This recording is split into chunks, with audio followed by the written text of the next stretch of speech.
I've made multiple six figures over the last few years doing simple, easy things to sell information online.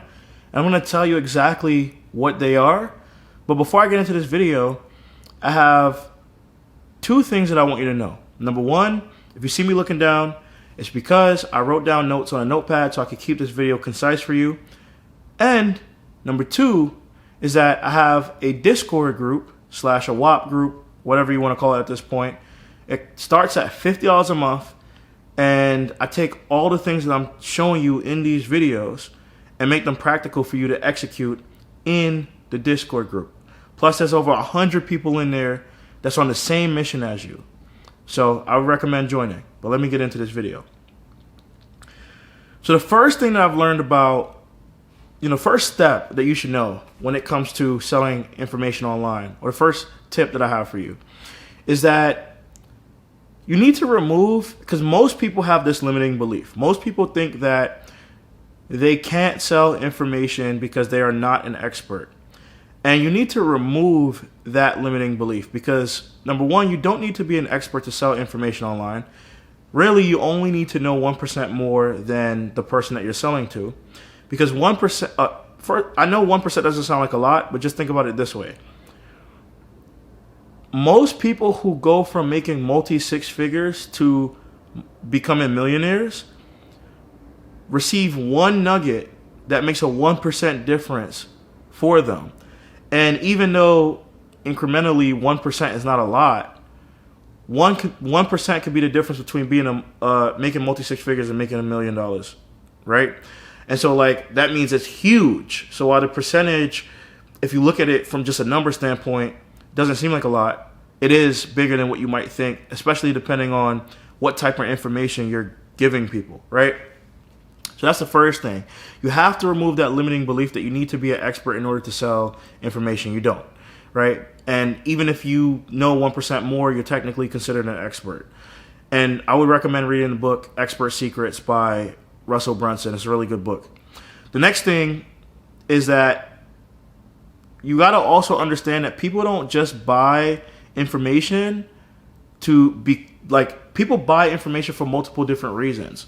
Some people buy information because there's too much information out there, and information is commoditized. A lot of people say information is commoditized, right? But it's so hard when you're new to something to figure out who's telling you the right thing.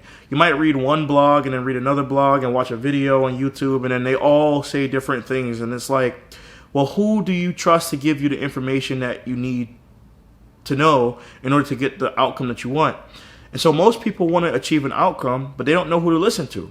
And so when you position yourself as an authority by creating content for people and making sure that it resonates with them, they'll grow to like and trust you and ultimately want to use the things that you're talking about for themselves, right?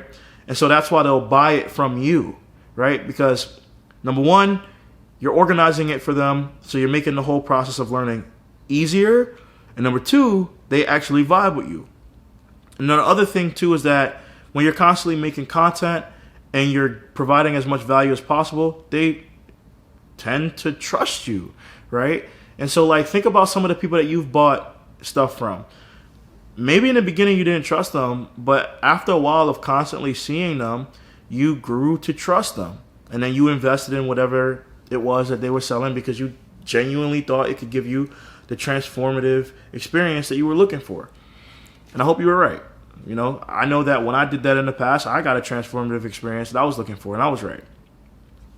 Next thing is, you can sell anything as long as you have a framework with it. So I have two stories for you about this. The first one is, a while back, I want to say last year, I hired a communications coach. And I wanted to hire her because, number one, I wanted to see the progress that I had made with my communication. And I wanted to also compare what feedback she might have for me compared to the previous communication coach that I had that I worked with for a couple of years. And first of all, the stuff that she told me that I needed to work on was things that was more so her own internal framework that she had created. But she basically gave me a way to think about how to speak better, right? And so it wasn't necessarily that I was having the issues that I was having when I first hired my first communications coach, but it was more so that she gave me a unique perspective on how to think about communication. So I'll tell you what she told me. She told me whenever I'm talking and whenever I'm dealing with explaining things, especially in a business setting, that I should use something called the CAR framework. I didn't know what that was, and she explained to me. It stands for challenge, action, and result. And it's very easy to remember because we all drive cars.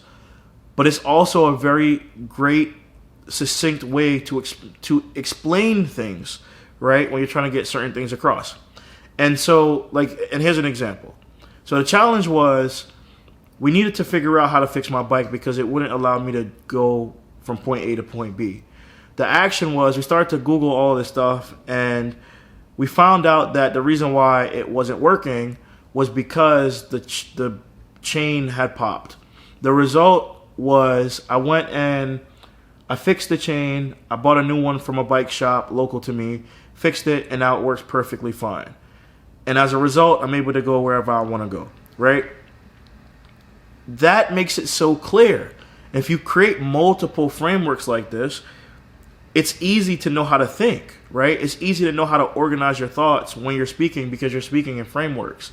And that by itself makes it clearer than what it would have been if you didn't do that, right?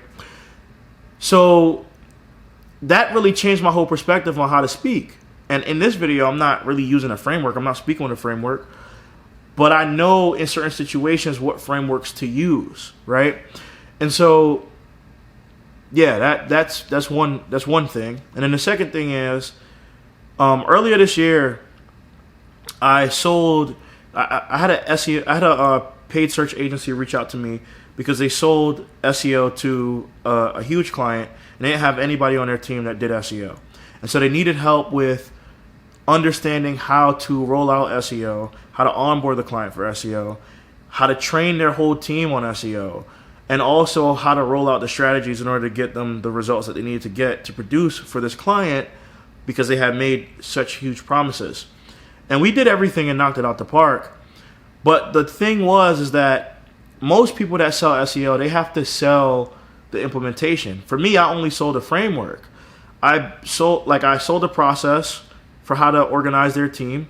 I sold their onboarding process, and I met with them on a weekly basis to go over the things that they should know, the fundamentals.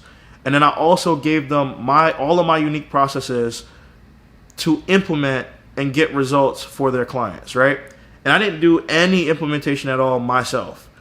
And just from that alone, we were able to get the results that they wanted, and they were very happy. And the owner of the company actually gave me a testimonial.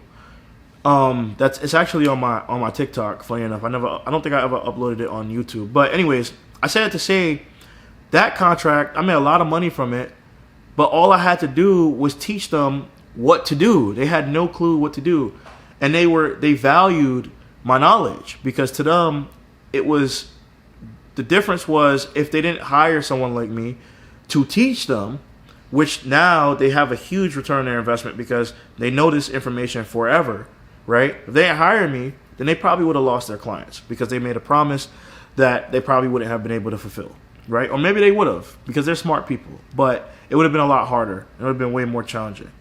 So there's two lessons to that. The first one is when you sell information, people will be satisfied because they have the information and they can keep using it and they don't need me anymore. And that also means I can charge more money for the information that I'm giving them because because the return on their investment is infinite. They have the info already, right? And then the second thing is, I wrote here that you can really justify charging a lot for information because of that reason alone, right?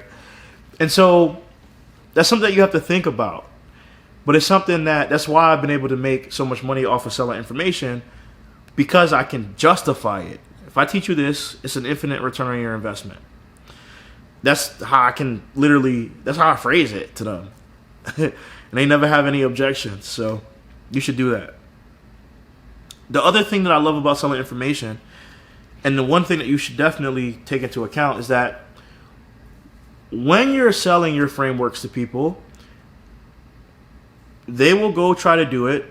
They will see the struggles and the hardships of doing this stuff. They will likely ask you for more help and implementation, or they will just be satisfied, and they won't hold you to a standard of, like, a lot of the times when you get clients, they want you to basically change their whole business, get them these results that are not, maybe they're not realistic, right? Because there's a lot of learning that you have to do when you're first working with a new business. So it's a challenge. Or maybe the challenge could be that you work with this client and something happens in their market that changes the trajectory of the path that you thought that you would be on. And now you have to explain it to them, but they don't understand it. When you're selling information, you don't have to deal with that, because you're teaching this person. They're absorbing the information. They're taking what you're telling them, and they're seeing it for themselves, right? And so they know, they're educated. So they have a much better understanding of everything that's going on. So that's another thing. And then, this is a big one. You can repurpose all of the information that you sell. So the trainers that I gave to that agency, I actually have them on Zoom, and I'm selling them in this group, like in the WAP group, where when you get access to the group, you get access to the trainings, depending on the access that you decide to buy. And I'm repurposing it. I'm making money off of an engagement that I had earlier in the year, and I will continue to make money off of that because it's valuable to this audience, because they want to learn how they can do the same thing and land a contract that's that big and make money off of it, right? And so that's another thing you have to think about. And that's another beauty of selling information online. There's so many ways to repurpose the same information.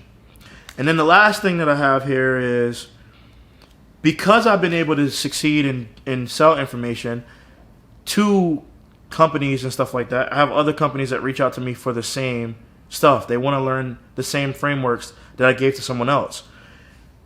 And you could literally do the same thing, right?